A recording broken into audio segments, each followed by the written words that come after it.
It was introduced by the Union Cabinet during the recovery phase of COVID-19 pandemic. And it's a center sector scheme, which means it's fully funded by the central government. And it was the objectives of this scheme are to boost employment in the formal sector and incentivize re-employing the persons who lost their jobs because of the pandemic. And it is also to incentivize the employers to restart and their businesses and expand their businesses.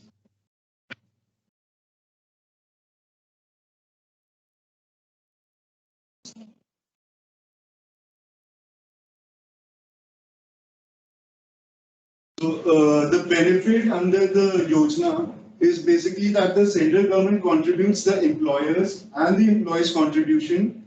However, the employers' contribution would only be there when the number of employees that are in the establishment of the employer are less than 1,000, like up to 1,000.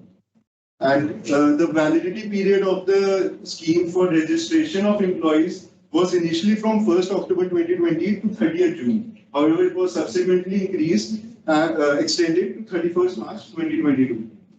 For availing the benefits under the scheme, the validity period is from 1st October 2020 to 31st March 2024. That is 2 years after the last date of registration of the employees. The impact of the Yojana is basically that the employee gets to take a higher salary home.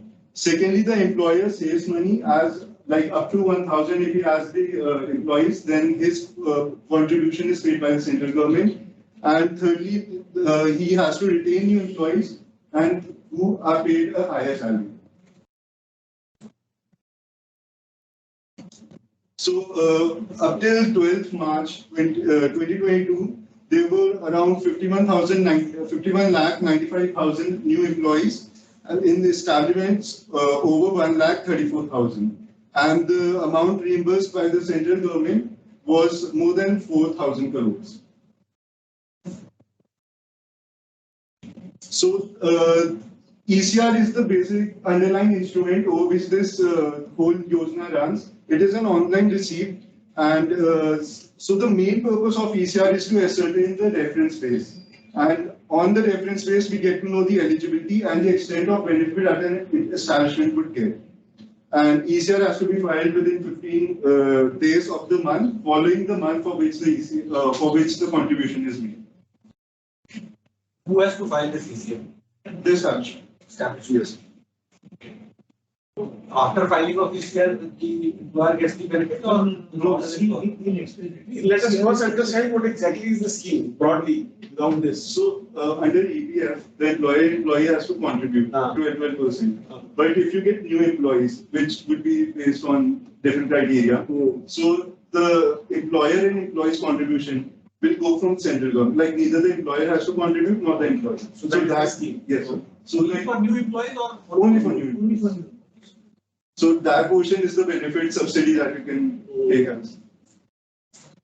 And what is formal sector? How will they define formal sector? So formal basically like wherever there's documentation is formal sector. So like EPF this. Yes, because like this comes under EPF Act. So that is like it's legislated. Anything for anybody who's registered? Yes. So for in case of establishments which were registered with the EPO on the commencement of ABRY and which is on 1st October 2020, they ordinarily have to file the reference which we take for the benefits that have to be made and other stuff. The reference base we take is the ECR they filed for the month of September 2020.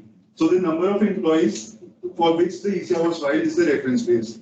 In case the ECR was not filed for September 2020, but it was on till 15th October because you get 15 days to file. But it was filed till 15th December 2020.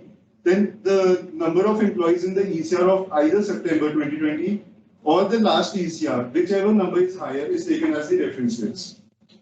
And one ECR has to be filed for all employees, both old and new.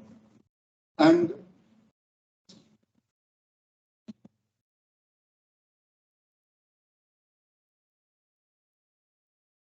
so now we come to the eligibility criteria.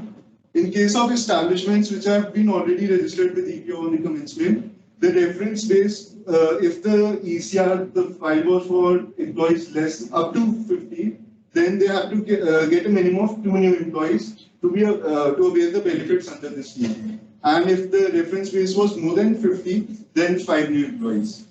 And there's two other conditions that they have to continue to employ the minimum number of new employees. So 2 and 5 have to necessarily be there for the whole validity period. And secondly, they have to retain the number of employees. So on the combined reading of this, if we say that the establishment has 51 employees, so it has to get 5 new employees and it has to retain that 51 employees. So throughout the validity period, 56 employees have to be present in the establishment.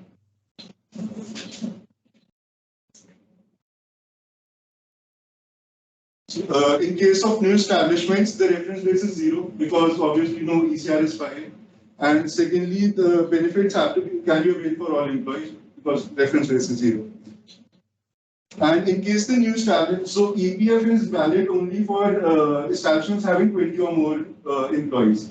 In case there's a new establishment with less than 20 employees, it can register itself and avail the benefits. However, it cannot exit the EPF scheme then, and the employees cannot make the final withdrawal till 31st March 2026. A contractor cannot claim benefit, that is the employee's contribution portion, if he claims that amount from the principal employer. However, if he does not, then he can claim that benefit from central government. And if he has claim the benefit from both the central government and the employer, he has to refund that amount. So eligibility for the employee. So employee drawing wages up to 14,999, like up to 15,000, less than 15,000. In this, we have to notice that the DA includes cash value of any food concession, and the retaining allowance is the amount payable to an employee on the closing of an establishment for retaining his services. Like for the period when the establishment is not functioning, for retaining the service, we pay a retaining allowance.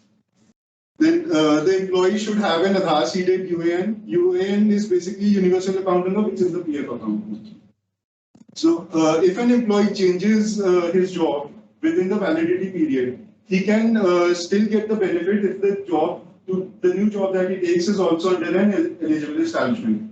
So for example, employee goes to a second establishment which is not covered for 3 months. But on the 4th month, he goes to a third establishment which is covered. So for 3 months, he won't get the benefit, but on the 4th month, he will. And the employee is ineligible if the employer of the establishment is already availing benefits or is eligible to avail benefits under the Pradhan Mantri Protsahon Yojana.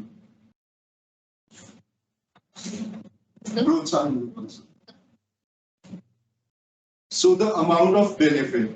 The central government subsidy is for 24 months. However, this is limited up to 31st March 2024. And for establishments which are employing up to 1,000 employees, the maximum is 24% of the wages, which is the 12% of employer and employee. In case of establishments employing more than 1,000 employees, the maximum benefit is 12% of the wages. The central government benefit does not include, that means the employer still has to pay the administrative charges and the EPF contributions of the old employees. Employer cannot deduct the employer's share and claim the same for the central government. If he does so, he has to refund that amount and he is also liable for legal procedure. This is the implementation of ABRY by the EPFO. So they will basically develop a software and they'll credit the funds in an electronic manner. This is all the back-end work that goes into the implementation of the scheme. And they will monitor the implementation on a weekly basis, provide monthly reports, and undertake third-party evaluation.